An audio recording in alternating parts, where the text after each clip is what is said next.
Shalom, shalom, and welcome to Israelite Nations Assembly Shabbat class. All right, we have had our prayer and our Torah reading portion. Now we're going over into our lesson. So the name of today's lesson is Our Campaign is Deliberate and Spiritual. Our campaign is deliberate and spiritual. Now, we just was talking about, we kind of laughed a little bit, you know what I'm saying, to tell you the truth, about the militia group that's down, where they at now, in Georgia? Where they at? Missouri, where they at? No, Tennessee, Kentucky, where are they? They're in Kentucky. They're in Kentucky.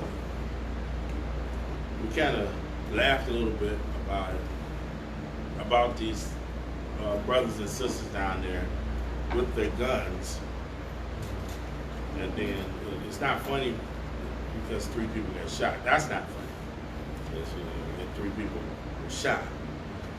But what's funny is that our people, we try to do everything beyond what's in this Bible.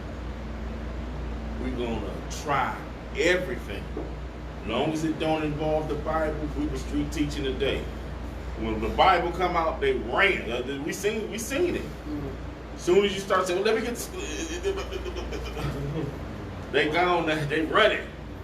It's like this thing. They're scared of this Bible. That word come out. Oh, thank you.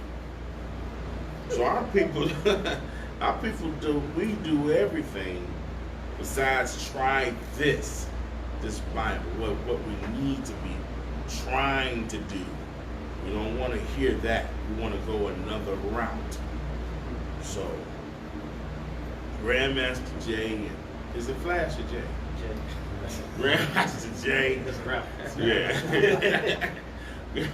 Grandmaster J and all of his cohorts. And I'll tell you, this thing came up quick with this militia. So they got some money behind it. Whose money is it? Question. Whose money is pushing this agenda? We can't be out here acting like Esau. That ain't gonna fly.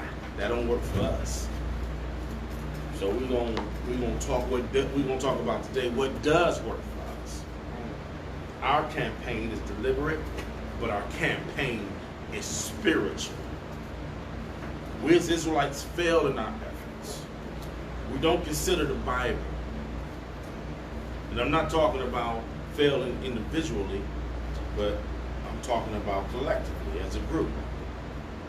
There must be purpose in our cause, a goal for our mission, and a specified objective. Because our campaign is deliberate, it must be focused. If our campaign is not rooted in Yah's laws, it is doomed. I want to ask everyone a question. When you see groups like the NFAC, the Not Effing Around Association, what's the name of this group?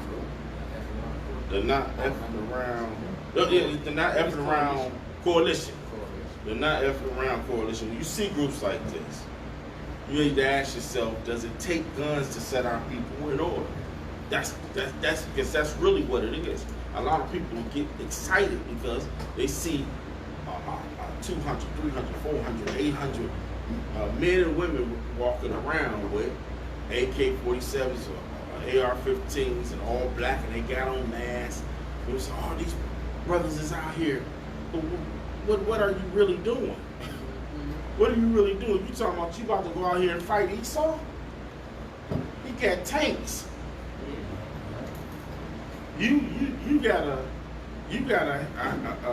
AR, and he got a 50 caliber machine gun with 200 rounds in it. You know, plus a tank, plus a what you call them things you fly in the air? Drone. A drone, plus drones. Yeah. Yeah. So we have to take these things into account. Does these things work for us? The answer is no. The answer is no. We have learned in this country to fight in two ways. And I know y'all know the two ways we have learned to fight. There's only two ways black folks in this country, or Israelites in this country, blacks, Native Americans, and Latinos in this country, there's only two ways we learn to fight. That's from the ballot or the bullet. We learn to use voting, which has not worked. We have learned to use guns, which has not worked. Neither one worked for us because we were focused on the wrong thing and not Yah's laws. To set the house in order for Israel and to give it structure and stability, you have to do it through Yah's commandments and his laws. To be what the Most High wants you to be spotless, without wrinkle, to be blameless. This is how you set order in the camp. Only in the will of the Father and with obedience to his commandments will you find a successful campaign. Let me Exodus 32 and start at verse 26, on 26 and 27. Exodus 32, 26 and 27. Then Moses stood in the gate of the camp and said, who is on the Most High side? Let him come unto me. And all the sons of Levi gathered themselves together unto him. And he said unto them, thus saith the Most High Yah of Israel, put every man his sword by his side. So what did he say first? We go back to verse 6 and you can see what he said first in succession with one another. What did he say first? Exodus 32, verse 26. Come on. Then Moses stood in the gate of the camp and said, who is on the Most High side? That is important. Who is on the Most High side? That's the first thing got to be noted. Who is on the Most High side? Come on. Let him come on to me. And all the sons of Levi gathered themselves together unto him. And they gathered themselves up together, and then what did they do? And he said unto them, come on. Thus saith the Most High Yah. Come on. Put every man his sword by his side. Got now, get your what? Get your thing down now. Get that down now. Get it now. After you became after you became obedient and subject to Yah, now get that thing out. You can finish up that verse. And go in out from gate to gate throughout the camp, and slay every man his brother, and every man his companion, and every man his neighbor. So what is a campaign? What is the definition, the dictionary definition of campaign? Campaign as a noun is a series of military operations intended to achieve a particular objective, confined to a particular area, or involving a specified or specific type of fighting. As an action word, campaign, work in an organized and active way toward a particular goal. Typically, watch this, a political or social movement. All right? Some of the synonyms are, it's a crusade, a fight, a battle, a work. It means to press, to push, to strive, to struggle, or to agitate. These are all words suited for campaign. Give me 1 Samuel 17:47. Just one scripture. You have to know what this campaign is. See, the Israelites ain't no joke. Everybody keep thinking because we not advocating, go get guns and go do it. We know you not gonna win. You're not gonna win like that. Our fight is a spiritual one. We have to get ourselves together first. Because believe me, it's gonna be some times when we're gonna kick some butt. Trust, but not yet. How you gonna be? You got Israelites that's out there with this end I can't think of the acronym on NFAC. NFAC. You got Israelites out there, fringed up with guns. What are you doing out there? How can two walk together except they agree? You got whoremongers and fornicators and all kind of people out there. Don't keep y'all's feasts. Don't keep no laws. But you out there walking with them? How? Right. How? There's something here don't jive. Something here don't jive. That's not what we do. Because we want to look sweet. Now this assembly, we don't advocate not having weapons. We believe in having weapons to protect ourselves, to protect our families, and to protect our community. Yes, we believe in having weapons, but we don't believe in going out there showing the force and taunting people. Especially Esau. This is a madman. Esau's a madman. You going out here, shoot you sure as you born, and then turn the gun on himself. Don't believe it, ask Dylan Roof. Went right in the church and shot 9 people while they was praying. Read 1 Samuel 17 and 47. The book of 1 Samuel, chapter 17, verse 47. And all this assembly shall know that the Most High saveth not the sword and spear. For the battle is Yah's, and he will give you into your hand. Read it again. The book of 1 Samuel 17, verse 47. And all the assembly shall know that Yah saveth not with sword and spear. He saveth not with the sword and spear. That's not how he saves. He saves not with the sword and spear, not out of your power, not out of your might, not out of your energy. He don't save with the sword and spear. How do we save? Come on. For the battle is the Most High, and he will give you into your hand. And he will give the enemies over into your hand. Give me 2 Chronicles. You missed something? 2 Chronicles 32 and 8. You let me know if we missed something. I thought you were saying we missed something. 2 Chronicles 32, verse 8. With him is an arm of flesh, but with us is the Most High, our Yah, to help us and to fight our battles. And to do what? To help us and to fight our battles. Come on. And the people rested themselves upon the word of Hezekiah, king of Judah. Our king said, listen, the Most High is going to fight our battles. And the people rested themselves, or strengthened. They strengthened themselves on the word of Hezekiah, king of Judah. Now we're going to an article right quick to show you, because this ain't the first time that we had militia activity within our community. It's not the first time. So let's go to the LA Times real fast. I sent Brother Deacon Keith for the article. We're going to read this article, and I want y'all to listen good. Listen good. Was you able to pull it up? Yeah.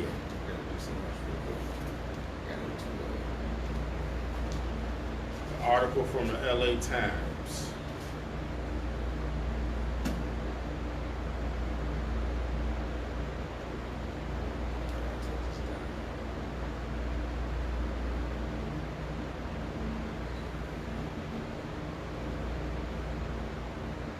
We got it yet? Okay. Yep, let's see. LA Times. 50 years ago, LAPD raided the Black Panthers SWAT. The Black Panthers. SWAT teams have been targeting black communities ever since. SWAT teams have been targeting black communities ever since. So the first time, there was no SWAT team before the Black Panthers. There was no SWAT team before the Black Panther. The SWAT team came about because to deal with the Black Panther Party. All right, go on. Black Panther surrenders to police after a 4-hour confrontation at the party headquarters in Los Angeles, December 9th, 1969. This is by Matthew Fletcher.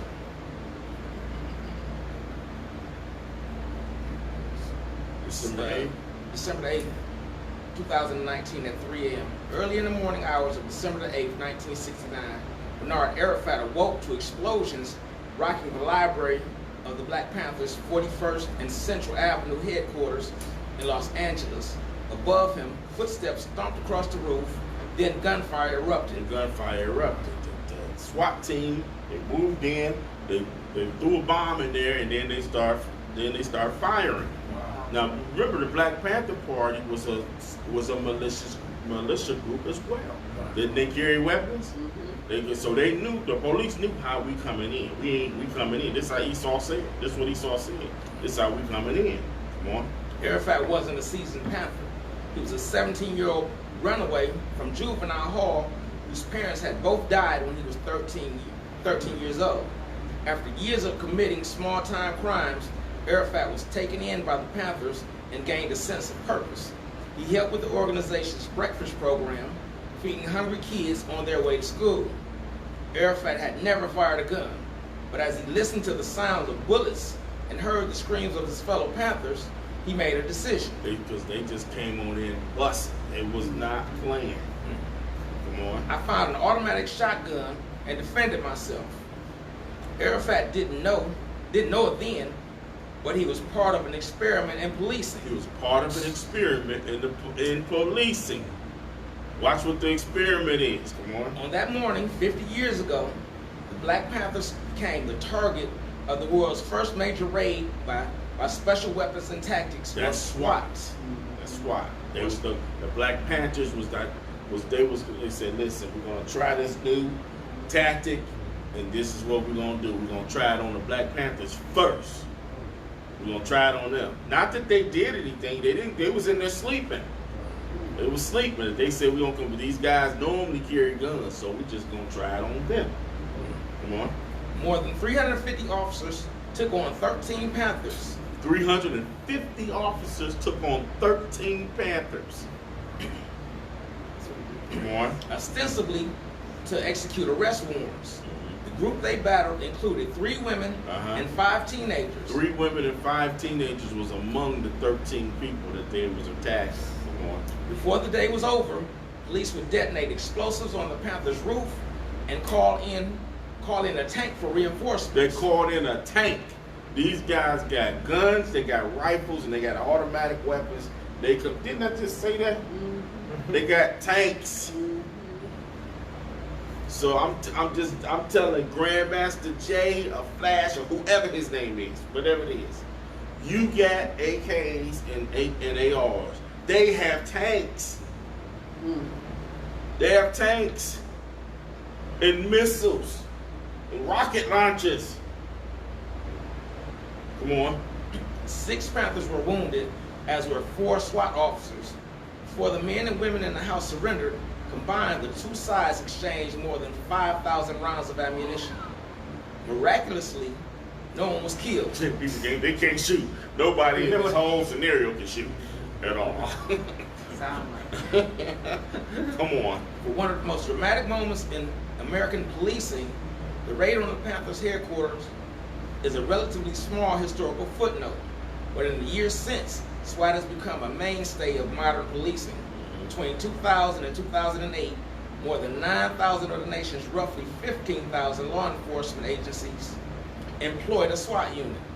Thanks to the Pentagon's controversial 1033 program, even small-town police departments across the country have stocked up on military-grade hardware, including armored vehicles built to withstand roadside bombs and rocket-propelled grenades. Didn't I just tell y'all this? Didn't I just say this? You got your handgun automatic. You got your AK-47 or your AR. They have rocket launchers. They're rocket launchers. This is not how we win. We don't win no battle like this. This is not a physical battle. This is not a physical battle. We're gonna get to it. Come on. SWAT deployment increased by more than 1,500% nationwide between 1980 and 2000. The LAPD's official history says the department created the nation's first SWAT team out of concern that officers couldn't handle sniper and hostage incidents, such as those they encountered during the Watch riots of 1965. So they created the SWAT team for you big rebels. That's who they created it for. On. Dale Gates, then a young inspector in the department, greenlighted the concept, which he called Special Weapons Assault Team, until leveler heads at the LAPD thought better of the optics. Former SWAT Sergeant Patrick McKinley cut his teeth at LAPD during the Watts riots. His most vivid memory from the unrest was seeing an old woman in pajamas calling to her cat in the front yard of her bullet-ridden home. Shortly after the National Guard had shot up the property in an attempt to stop a shooter holed up in her neighbor's place. McKinley was on the SWAT team from the start, but early on, it didn't figure heavily among his duties. Extreme tactical situations such as hostage taking or sniper fire, it turned out, were fairly rare. Using the SWAT team to serve the Panthers arrest warrants was not only its first major deployment, it was a deviation in the unit's original mission. That wasn't even its original mission. So let's go. Come on. Some of more than 300 policemen provide cover as officers enter the Los Angeles Black Panther headquarters in Los Angeles on December 8, 1969, following a 4-hour siege. Yes, the Panthers were armed and certainly might be dangerous if provoked, but that had stopped the LAPD from detaining or arresting any number of them over the preceding several months. There were no hostages at 41st and Central Avenue, and the Panthers weren't barricaded in. The wanted members had to leave the building at some point where waiting officers could arrest them. Across the country at the time, police antipathy toward the Panthers was rising, in part fueled by dirty tricks from the FBI's COINTELPRO. As McKinley, who participated in the raid, said, we had to take them out. We had to take them out. So guess what? For that movement down in Kentucky, guess what they thinking? Guess what the FBI is thinking? The same thing. We gotta take them out. We gotta stop them. I got another example too. You ever heard of Move? Yes. Move on. No, just Move. It was in Philadelphia. Yeah, 1985. Mm-hmm. You know, they dropped a bomb on the roof. They did. They did. They bombed them too. Yeah, let the whole block burn down. Yeah. They left did. like 200-something people homeless. Just didn't have nothing to do with it. You know, just everybody on the block got to be homeless. You're right, absolutely right. They did it. That's what they do. See, Esau's a master. Is a master of war. He's a master of war. It is, as a matter of fact, it is his blessing. Yeah. It is his blessing. It is one of the only blessings that he did give. Let's read that in Genesis. Yeah. Genesis 27:38. Yeah, from Genesis 27:38, 38 and 40. It is one of Esau's, it is not one of his blessings, it is his only blessing. His only blessing. Genesis 27:38. The book of Genesis, chapter 27, verse 38. And Esau said unto his father, hast thou but one blessing, my father? Bless me, even me also, O my father. And Esau lifted up his voice and wept. And Isaac his father answered and said unto him, behold, thy dwelling shall be the fatness of the earth. Meaning wherever the best places in the earth are, that's where you're going to live, Esau. Come on. And of the dew of heaven from above. Meaning everywhere you're going to be sprinkled all over the earth. But how will you do this? How will you get there, and how will you be able to maintain that status? Read verse 40. And by thy sword shall thou live. By thy sword. That's how you're going to do it. You're going to be all over the earth because of war. And because that is your blessing, to bring war. And shalt serve thy brother. And it shall come to pass, when thou shalt have the dominion, thou shalt break his yoke from off thy neck. Give me Obadiah 1 and give me Obadiah 1. I'll just read the first 4 verses. 1 through 4. Yeah. Obadiah 1, verses 1 through 4. The vision of Obadiah, thus saith the Most High Yah, concerning Edom. Concerning Edom, who is of or the descendants of Esau. Read. We have heard a rumor from the Most High, and an ambassador is sent among the heathen. Come on. Arise ye, and let us rise up against her in battle. Behold, I have made thee small among the heathen. I made Esau or the Edomites small among the heathen. Read. Thou art greatly despised. And everybody on earth despised Esau because you brought the sword wherever you went on earth. You are the man. You are a man, not the man, but you are a man of war. Esau is a warmonger. You are a warmonger. Read. The pride of thine heart hath deceived thee. The pride of your heart have deceived you. Who gonna beat me? Read. Thou that dwellest in the clefts of the rock. You Caucasian. You desire. Thou that dwellest in the cleft of the rock. You Caucasian. The Bible just called him a Caucasian. Come on. Whose habitation is high. that saith in his heart. Who shall bring me down to the ground? That's what he's saying in his heart. I'm so deep. I'm so bad. I'm such a warmongerer. Who gonna beat me? Who gonna bring me to the ground? Who gonna whoop me? That's what he's saying. Come on. Though thou exalt thyself as the eagle, and though thou set thy nest among the stars, read. Thence will I bring thee down. The Most High said, I'm going to bring you down. We can't get AK-47s and AR-15s and pump action rifles and stuff and go bring Esau down. The Most High is going to bring him down. But he's going to use us to bring him down. Our fight is deliberate, but it is spiritual. It is spiritual. Me Zechariah 4:6. Book of Zechariah, chapter 4, verse 6, and it reads, Then he answered and spake unto me, saying, This is the word of Yah unto Zerubbabel, saying, not by might, nor by power, nor by strength, your own strength, come on, but by my spirit, but by the Spirit of the Most High, saith the power of hosts. Saith the power of hosts. This is the way you win, Zerubbabel.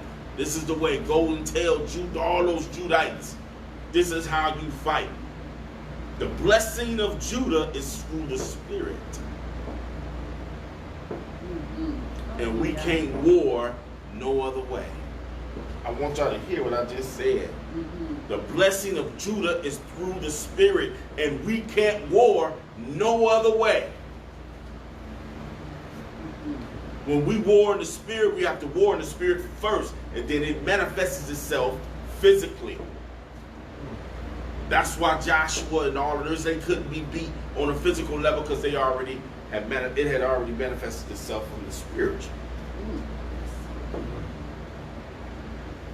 In 1 Samuel 13.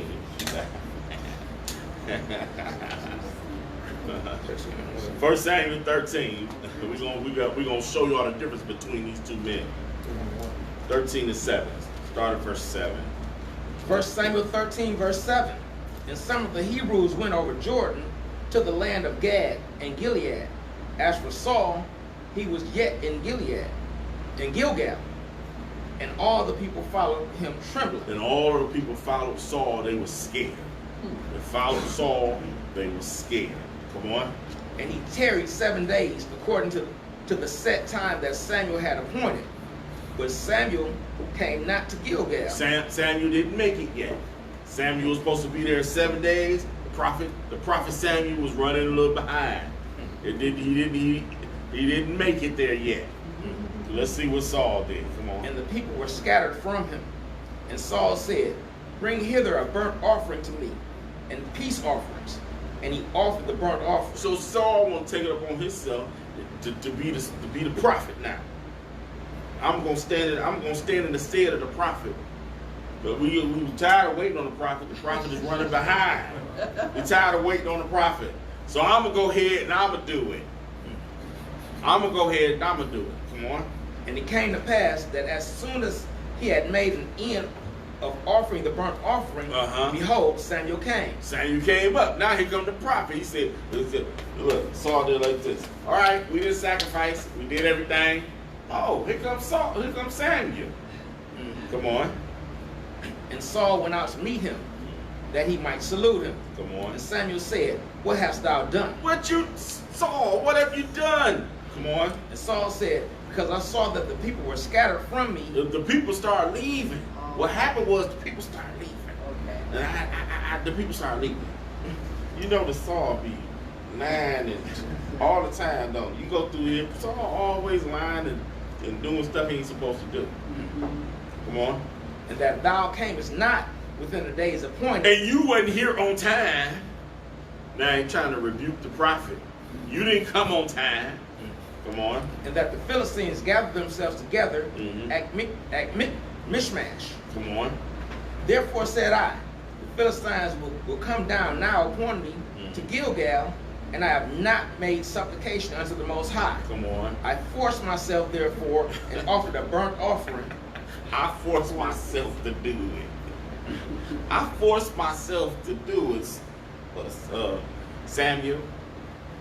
I didn't want to, but I knew I had to make an offering to the Most High, so I forced myself to. Come on. Samuel said to Saul, thou hast done foolishly. You did something foolish. Come on. Thou hast not kept the commandment of the Most High Yah. You have not what? Kept the commandment of the Most High Yah. You have not kept the commandment of the Most High, so you have the Spirit have left you, and you have left off from the Spirit, Saul. Come on. Thou hast done foolishly. Thou hast foolishly. Not kept the commandment of the Most High Yah, which he commanded thee. For now, would the Most High have established thy kingdom upon Israel forever. He was going to establish you forever. Your seed was going to run Israel forever. But now, come on. But now, thy kingdom shall not continue. You cut off now. You cut off.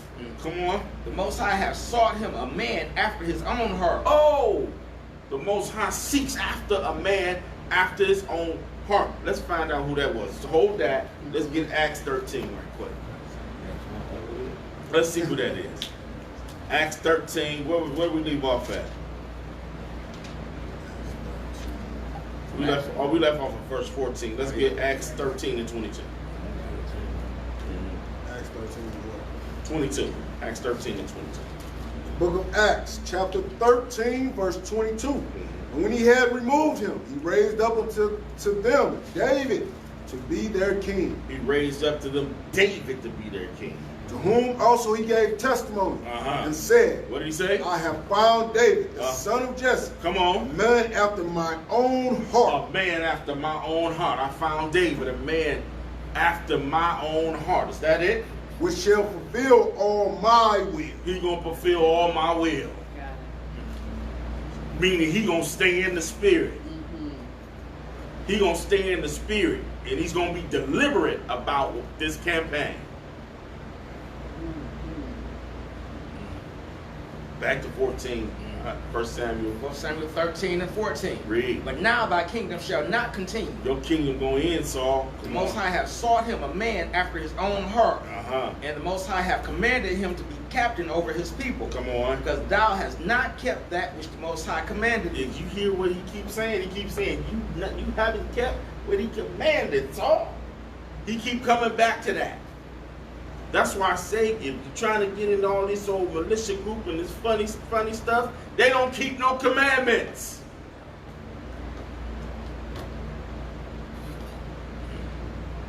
Give me 1 Samuel 17. I think it's about 30 verses there. All right, I'll start. 1 Samuel 17 and 22. We're going to start at verse 22. 1 Samuel 17 and 22. And David left his carriage in the hand of the keeper of the carriage, and ran into the army, and came and saluted his brethren. And as he talked with them, behold, there came up the champion, the Philistine of Gath, Goliath by name, out of the armies of the Philistines, and spoke according to the same words. And David heard them. This is the man after Yah's own heart, David. Come on. And all the men of Israel, when they saw the man, fled from him and were sore afraid. They was afraid of Goliath. They fled from him and they were scared of him. He said, look how big that joker is. I'm good on that. Come on. And the men of Israel said, have you seen this man that has come up? Have you seen him? He's huge. Come on. Surely to divide Israel is he come up. And it shall be that the man who killeth him, the king will enrich him with great riches, and will give him his daughter, and make his father's house free in Israel. Come on. And David spoke to the men that stood by him, saying, what shall be done to this man that killed this Philistine? Now, what did you say he gonna get? The man that killed this Philistine. David said, well, now what's gonna be his port? What he gonna get? Come on. And David spoke to the men that stood by him, saying, what shall be done to the man that killed the Philistine, and taketh away the reproach from Israel? Read. For who is this uncircumcised Philistine, that he should defy the armies of the living Yah? Wow. And the people answered him after this manner, saying, so shall it be done to the man that killeth him. The man gonna be enriched. The man gonna get him a wife, and then Saul gonna set him up good. The man to do this. Come on. And Eliab, his oldest brother, heard. Eliab was David's oldest brother. Eliab was David's. Remember, David was the baby of the family. Eliab is the oldest brother. Watch this. And Eliab, his oldest brother, heard when he spoke unto the men. And Eliab's anger was kindled against David. I wonder why. Because Eliab didn't have no spirit. That's why. And he didn't want to stay in the commandment. He didn't want to keep the commandment. Come on. And he said, why camest thou down here? And with whom hast thou left those few sheep in the wilderness? Go back to them sheep you left at Daddy's house. And get out of here with all that tough talk. Because Eliab was scared. Come on. I know thy pride and thy naughtiness of thine heart. For thou art come down that thou mightest see the battle. Come on. And David said, what have I now done? Is there not a cause? And he turned from him toward another, and spoke after the same manner, and the people answered him again after the former manner. So his older brother was talking stuff to him. He said, what have I done? It's reason for me to talk like this. Do you see this man over this uncircumcised, filthy other nation? You scared of this man? He said he's turned from his brother, started talking to some other men. And when the words were heard, which David spoke, they rehearsed them before Saul, and he sent for him. They went and told Saul what he said. Come on. And David said to Saul, let no man's heart fail because of him. Thy servant will go and fight with this Philistine. I mean, look at the heart on this young man. Look at the heart of all these men. He wasn't even old enough to be in the army. Yeah. Look at the heart on this young man. What he's saying. You know the Spirit is working with David. Come on. And Saul said to David, thou art not able to go against this Philistine to fight with him, for thou art but a youth, and he a man of war from his youth. He been warned since his youth. This is what I'm saying. Esau has been warned since his youth. He's been warned since the youth. And it's not a physical thing. It is a spiritual thing. Come on. And David said unto Saul, thy servant kept his father's sheep, and there came a lion and a bear, and took a lamb out of the flock. And I went out after him, and smote him, and delivered it out of his mouth. And when he arose against me, I caught him by his beard, and smote him, and slew him. Thy servant slew both the lion and the bear, and this uncircumcised Philistine shall be as one of them, seeing he hath defied the armies of the living Yah. Read. David said, moreover, the Most High that delivered me out of the paw of the lion and out of the paw of the bear, he will deliver me out of the hand of this Philistine. And Saul said unto David, go, and the Most High be with you. And Saul armed David with his armor, and he put a helmet of brass upon his head. Come on. Also he armed him with a coat of mail. And David girded his sword upon his armor, and he essayed to go, for he had not proved it. And David said unto Saul, I cannot go with these, for I have not proved them. And David put them off him. prove a thing he has not worked with it. He hasn't worked with it. He hasn't wielded this sword. He hasn't used this coat of mail, this chain mail, this armor. It's too heavy for him. He don't know how he's gonna operate it. So he takes it off. I can't use this stuff. Come on. And he took his staff in his hand and chose him 5 smooth stones out of the brook and put them in a shepherd's bag which he had, even in a scrip. And his sling was in his hand, and he drew near to the Philistine. And the Philistine came on and drew near unto David. And the man that bare the shield went before him. And when the Philistine looked about and saw David, he disdained him, for he was but a youth. He was a child he was looking at. And ruddy. And he was ready. Of a fair countenance. He was light skinned. He didn't like him because he was light skinned. That's what ready. Ready and fair means he was light skinned. He didn't like him. He didn't like him. that ain't me. That's the Bible. That ain't me saying that. That's the Bible saying that. He had a problem with the man because he was light skinned. That's what it was. Right. And the Philistine said unto David, Am I a dog that thou comest to me with staves? And the Philistine cursed David by his gods. And the Philistine said to David, Come to me, and I will give thy flesh unto the fowls of the air and the beasts of the field. Come on. Then said David to the Philistine, Thou comest to me with a sword and with a spear and with a shield, but I come to thee in the name of the Most High Yah.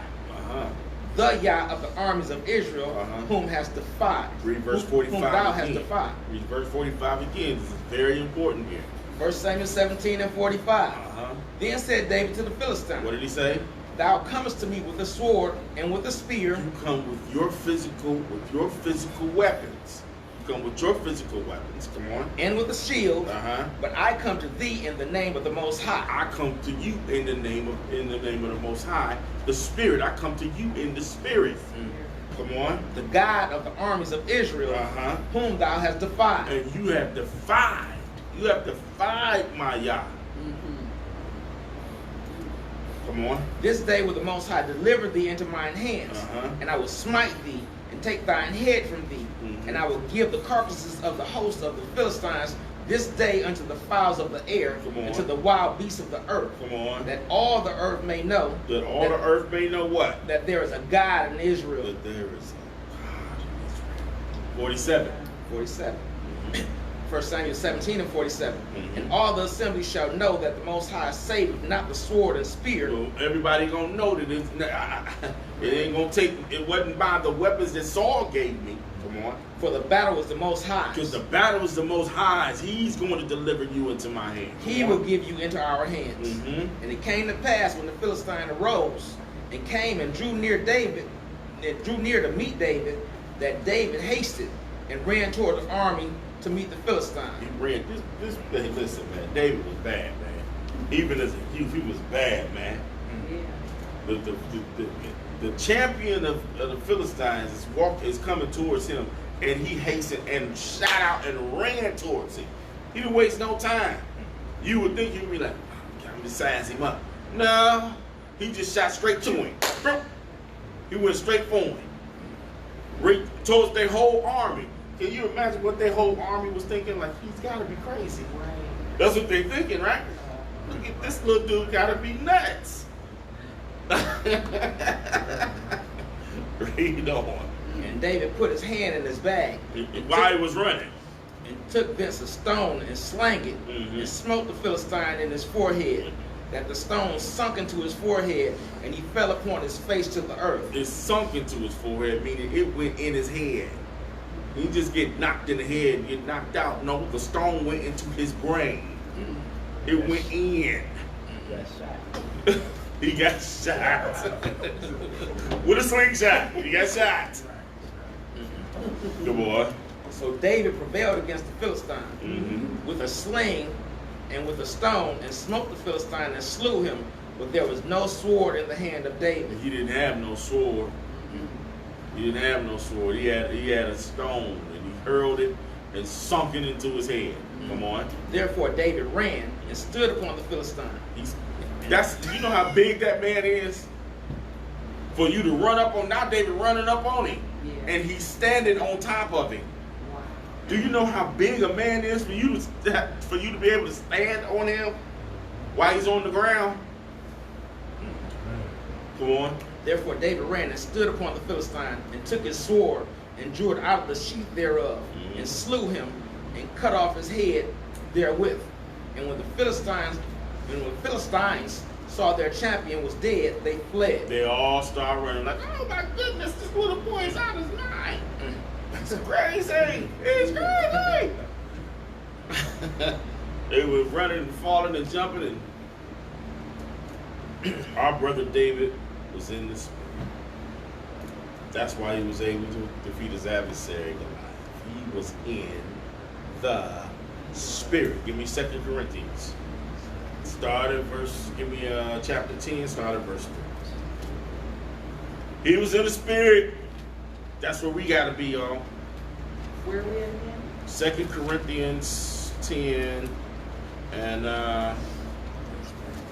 we want to start at verse 3. The book of 2 Corinthians, chapter 10, verse 3. For though we walk in the flesh, Though we are physically in the flesh, we do not war after the flesh. we don't war after the flesh. Read it again. Though we walk in the flesh, Though we walk in the flesh, come we on. do not war after the flesh. We are not warring after the flesh. Read. For the weapons of our warfare are not The carnal, weapons of our warfare are not made with hands, are not carnal. Come on.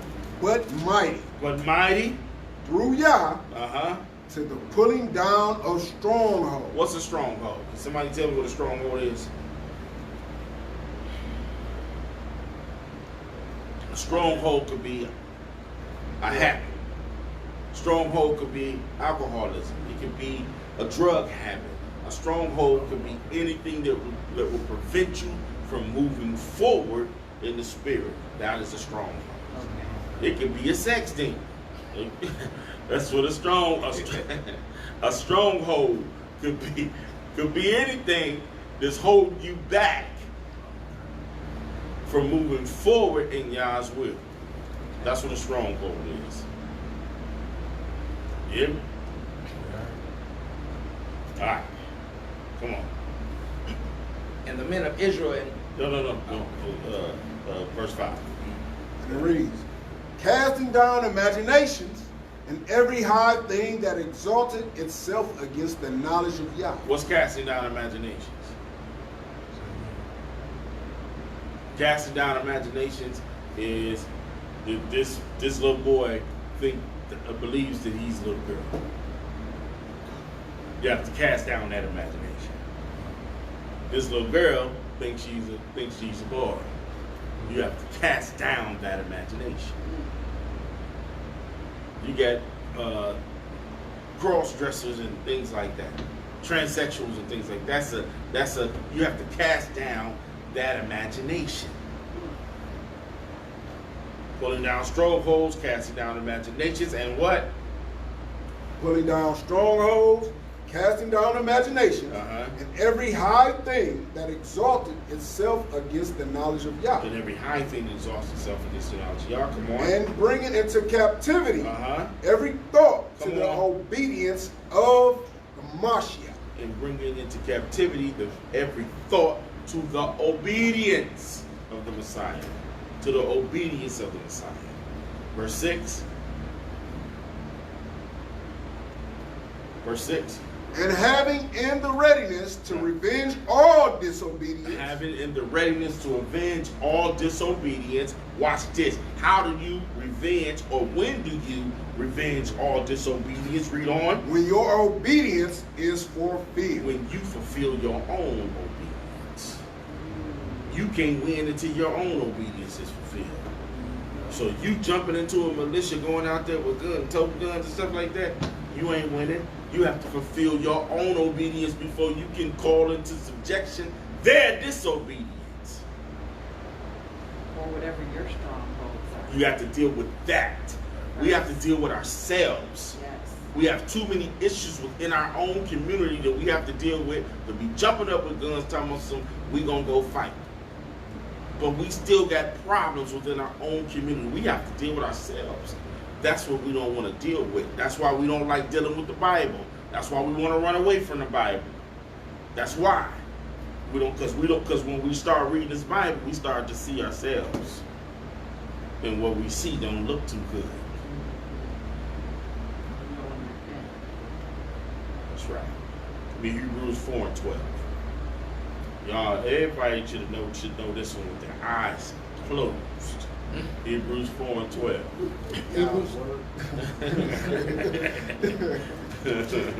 Hebrews 4, verse 12. Good boy. For the word of Yah is quick and powerful, and sharper than any two-edged sword, piercing even to the dividing asunder of soul and spirit, Come on. and of the joints and marrow, and is a discerner of the thoughts and intents of the heart. Read one more time. Hebrews 4 and 12. Come on. For the word of Yah is quick and powerful, The word of and God is quick and powerful. and sharper than any two-edged And sword. it's sharper than any two-edged sword. If this Bible was written in today's vernacular, it would say it would be sharper than any 9mm, or it would be sharper than any what is it? What's the bullet grain for 5.56. any 5.56? That's what it would say. That's what it would say.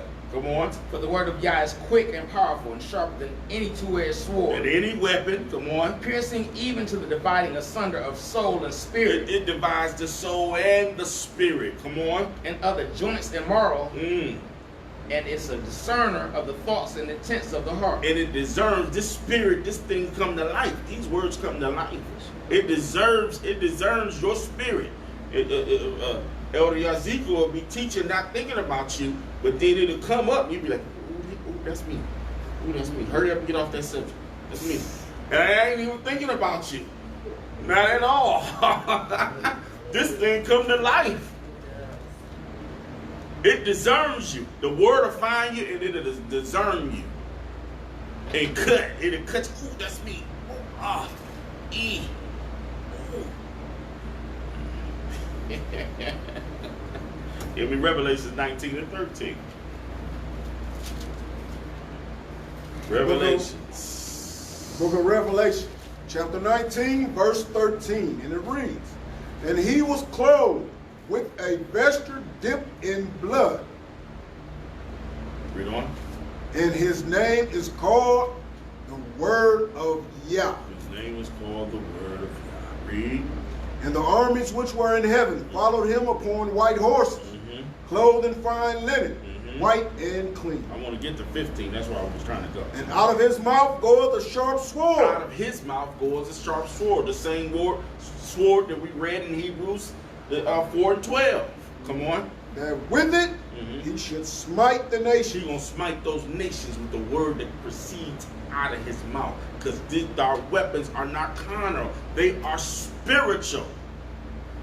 Our weapons are not carnal.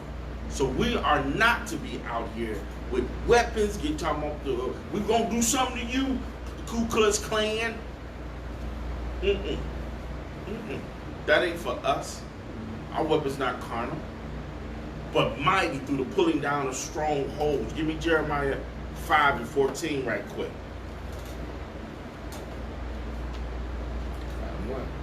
Jeremiah 5 and 14. Jeremiah 5, verse 14. Wherefore thus saith the Most High Yah, because ye speak this word. Because you speak this word like Hebrews 4 and 12 and like Revelations 19 and 15, I believe it was. Come on. Behold, I will make my words in thy mouth fire, I will make these words fire, and this people wood, and these people that you're speaking to, I'll there be wood. You'll burn them up. and it shall devour them. And it shall what? Devour them. And it shall devour them. It shall devour them. These words I speak are spirit and life. Heard that before, right? These words I speak are spirit and they are life. So, gathering ourselves together as one people, one nation with one purpose, one goal. This is about family and nation.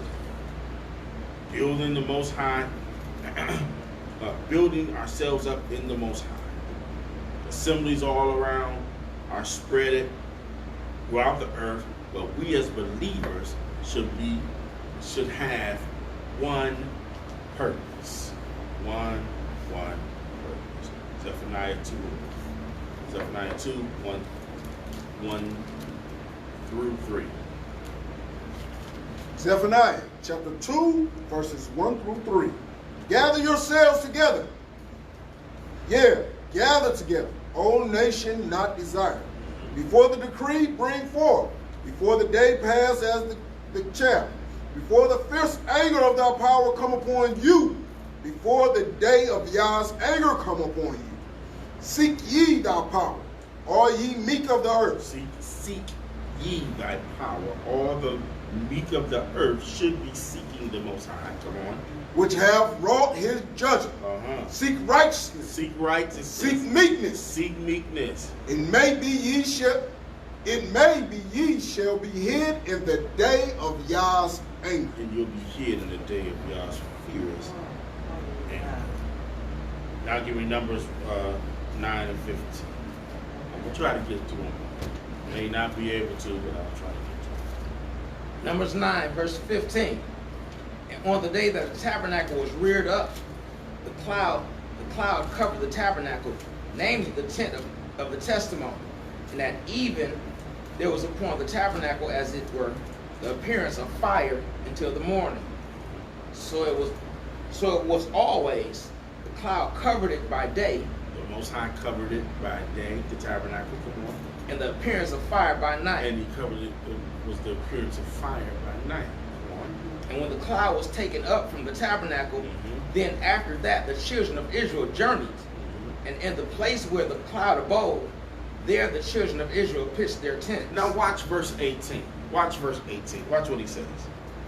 At the commandment of the Most High. At what? At the commandment of the Most High. At the commandment of the Most High. Not at the commandment of somebody telling you, yeah, let's get guns and go out and march on people. At the commandment of the Most High, come on. The children of Israel journeyed. And at the commandment of the Most High, they pitched. They pitched, meaning they encamped. Come on. As long as the cloud abode upon the tabernacle, they rested in their tents. They didn't move. When the Spirit didn't move, they didn't move. Come on. And when the cloud tarried long upon the tabernacle many days, then the children of Israel kept the charge of the Most High and journeyed not. And they didn't go. They didn't move until the Spirit moved. Come on. And so it was, when the cloud was a few days upon the tabernacle, according to the commandment of the Most High. According to the commandment of the Most High, his commands, they were obedient to his commands. Come on. They abode in their tent.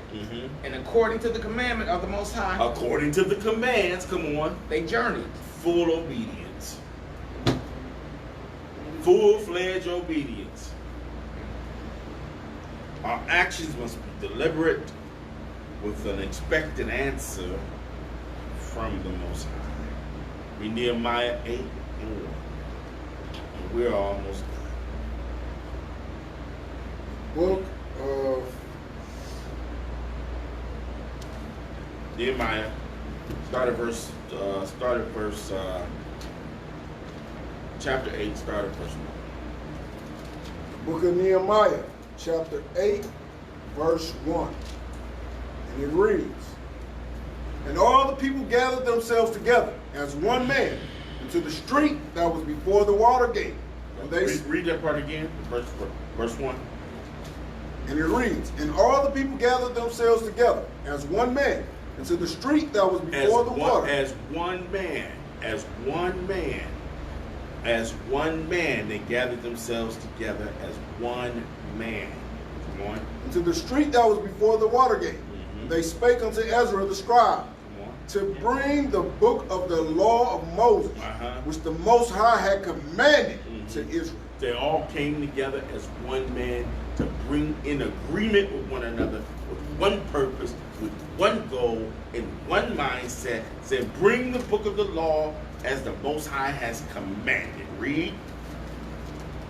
Verse 2. And Ezra the priest brought the law before the congregation, both of men and women, and all that could hear with understanding, upon the first day of the 7th month, Come on. And he read therein before the street that was before the water gate, from the morning until midday. Now, see, y'all get mad at me, but he said, how long did Ezra read? Until the morning until midday. From morning to midday. Y'all get mad at me. You had about 5 hours.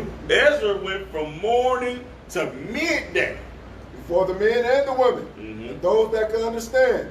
And the ears of all the people were attentive. And all the people, all that time, was attentive Until the book of the law. unto the book of the law with one purpose. Them folks was trying to get in the spirit. All right, give me Ephesians. This is the last one. Ephesians 6. We'll start at verse 10. Ephesians 6, verse 10. Hallelujah. Finally, my brethren, be strong in the Most High and in the power of his might. Come on. Put on the whole armor of Yah, that ye may be able to stand against the wiles of the devil. Read. For we wrestle not against flesh and blood, We don't wrestle against flesh and blood. but against But principalities, we wrestle against principalities, against powers, against powers, against the rulers of the darkness against the rulers of darkness. of this world, Come on. against spiritual Our wickedness fight is spiritual. Come on. in high places. And in high places. Come on.